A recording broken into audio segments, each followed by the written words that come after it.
Three words to describe John. Dedicated definitely comes to mind. For him, it's just, the job is his life, and he's here all the time to make sure it goes right.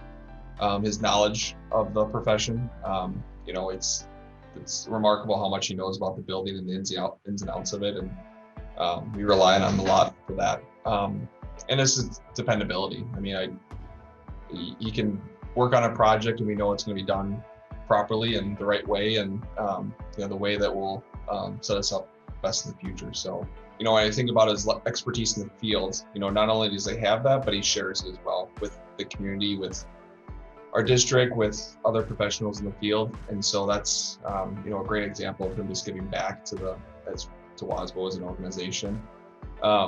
He's done multiple presentations, professional development. He really just wants everyone to know, almost as much as he knows. And then beyond that, he's a great leader for the department, for the district. I think he really inspires a lot of people in his department, and he's just a very valuable part of the Cedarburg community. Tremendous asset for the district because of all that, and I know we're in a better position because of him. But I think it really just comes down to he's just a great example of what you'd expect a facilities manager to be for a school district. And so I think that's why he deserves the award.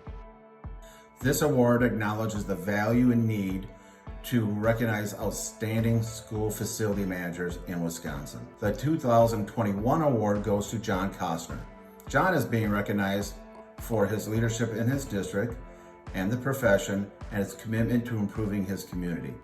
I was very honored to get the award. And on behalf of the 2,300 school districts, schools in the 464 public school districts representing the state of Wisconsin, it's with tremendous pride that I received this award.